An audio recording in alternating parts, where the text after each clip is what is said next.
The Los Angeles Lakers just robbed the NBA and no one realizes it, as the Lakers have just made a huge move that is going under the radar that changes a lot surrounding this team. We're going to break down this exact move and discuss what it means going forward, specifically for players like Luka Doncic, but we also have some other wild Lakers updates, including one about Luka that has fans fired up. A ton to go over today, but before we get into it all, if you're part of the percentage who aren't subscribed to the channel, this is the place to be for daily Lakers content, so make sure to hit that subscribe button. And thank you guys again for your continued support. You guys have been beasts, folks. A big move has dropped here, and the Lakers have made not a player signing, but a signing surrounding a coach that is an absolute robbery, especially for what this is. Now you can see here, Mark Stein dropped a new report that the Lakers are hiring Jeremy Holsopple as their new head strength and conditioning coach. The Stein line has learned. As Dallas's athletic performance director, Holsopple was named as the NBA's top strength and conditioning coach back in March 2021. So there's a lot to dissect here, but for one, first of all, getting someone who was the NBA's top strength and conditioning coach at any point is obviously an absolute robbery for any team, because these are the things that obviously are behind the scenes and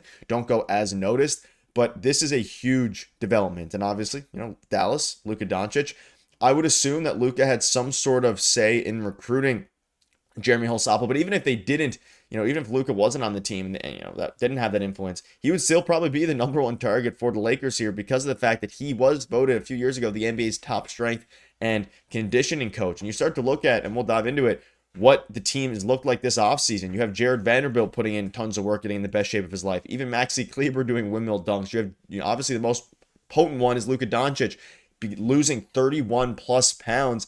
And how much can you attribute that to Jeremy Holsopple right now? That's obviously unknown, but clearly there's been a shift of mindset. And he's obviously trained a lot of people. Being, back in 2021, he was with Dallas. That's when Luka was, of course, with the Dallas Mavericks as well. So you're at a point now where it is a fantastic move for the Lakers, especially where you're in a culture with the NBA now where obviously you need to be in the best shape of your life. But right, JJ Redick came out and called out most of the team about being out of shape, and it seems that everybody following that and a brutal playoff exit has taken that seriously. Jared Vanderbilt, Maxi Kleber, especially obviously Luka Doncic, but it goes beyond that. And JJ Redick challenged them and said, we think back to the trade deadline. Once Luka got traded here, Nico Harrison called out essentially Luka Doncic for being not out of shape necessarily, but not trusting his future, his frame for the future and his conditioning for the future. JJ Redick, after they lost, called out the entire team or at least most of the players for their lack of preparedness, lack of conditioning, all these different things. And now you look at it and you fast forward a few months, they have the best, at least at one point voted the best strength and conditioning coach in basketball. You have Luka Doncic who's lost 31 pounds, and I think this is going to be a fantastic year for the Lakers. You can see here, the Lakers' decision to bring on Holsopple is another example of LA doing whatever it takes to make Luka feel comfortable. ESPN reported back in February that he was a favorite of Luka, and Dallas firing him and other staffers was part of a slow process towards their shocking breakup. And that's another piece of info here. The Dallas Mavericks, once they traded Luka Doncic, basically fired him and let go of him. And we think back to, or let go of him rather, and we think back to February when it was reported initially that they were looking to hire a new strength and conditioning coach. Holsopple was, his name was thrown out there because of his relationship with Luka Doncic, and obviously it ended up working out there. But we know everyone's been in tip-top shape, whether that be Luka, whether that be a lot of the other players, and fitness was their key focus. And like I just mentioned, JJ Redick emphasized the teams need to be in championship shape during the exit interview. And they seem to have done that in a very clear manner, whether that be through Luka Doncic, whether that be through now their new hiring. And to kind of give some background information on Jeremy Holsopple, for those interested, you can see in the third paragraph here, he has decades of experience working with professional athletes, was with the Mavericks for over 10 years, and before his time in the NBA, spent 4 years as sports performance coach for the New York Red Bulls. So, and coached a ton of NFL things, college basketball, all these different things. So or college football, very interesting. And let me know down below if you're excited about this, or if these type of moves don't move you. These are the ones that kind of keep the players going. And we look at Luka now. You can obviously see this picture. We saw an anonymous scout come out on Luka Doncic and say, I think he's going to win MVP and the scoring title next season. He wants to get revenge on Dallas for basically fat shaming him. And you can see the quote tweet by Caden. The Lakers might actually have 2 top 5 players next season. And it is crazy to think of it. Like, obviously, Rob Pelinka can still make another move. As it stands right now, is their team good enough to win a championship? That's yet to be seen. I think they can compete for one for sure. But at the end of the day, they're at a point where he's coming off of being in the best shape of his, right now with playing with Slovenia, he's coming off of being in the best shape of his career for the past week with Slovenia. Obviously, that's still going off, but he's also coming off of last year you could argue, the worst shape of his career, dealing with injuries, recovering a lot slower than I'm sure Luka Doncic wanted to last year, and obviously getting pressed, I guess, by Nico Harrison, and even getting pressed in general by JJ Redick, not directly at Luka Doncic because he would never do that, but the entire team not being in championship shape.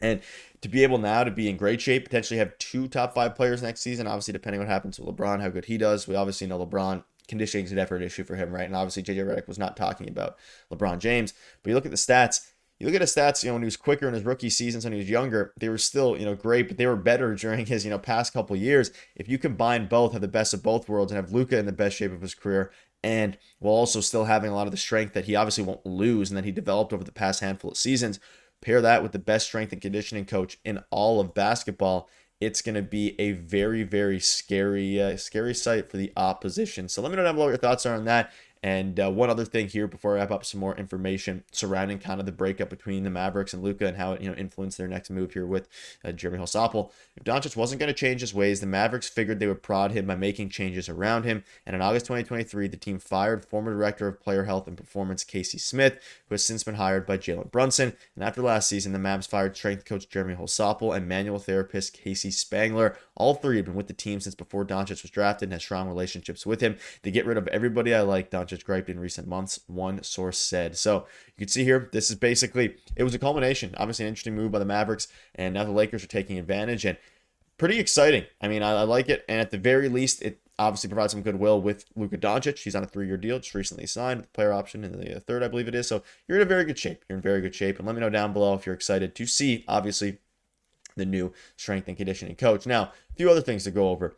The schedule has dropped. You can see here, or part of the schedule, the Rockets and Lakers Christmas game will be at 8 p.m. Eastern, and you'll be able to watch it at ABC and ESPN. So the Lakers, and we'll have a full video going over the schedule, or at least part of a video going over the full schedule, rather.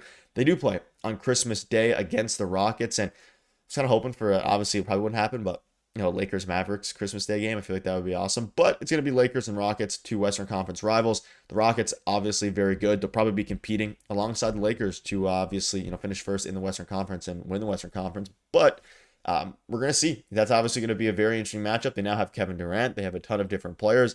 The Lakers, they're obviously by that point will have some sort of semblance of what kind of team they are. Excited to see the matchup of Luka and LeBron versus KD. That's obviously going to be exciting. They have a ton of young guys, so very, very interesting piece of information there. And speaking of LeBron, quick note, Tyrese Maxey spoke out on LeBron recently and said this man is going into year 23, and he was working out and talking like it was probably year 5 for him. You know what I'm saying? I think anybody who's able to watch him, not just to work out, but to play him, should feel honor. So shout out to Tyrese Maxey, obviously in the Eastern Conference, but it is going to be interesting to see what LeBron James is going to be like. That's obviously a bit of the wild card. He's obviously the most consistent player probably in NBA history, but to see what he can do next season.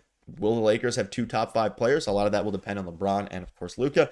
And we have all the things behind us to push for that. But that'll wrap it up. Let me know down below what your thoughts are. See you there.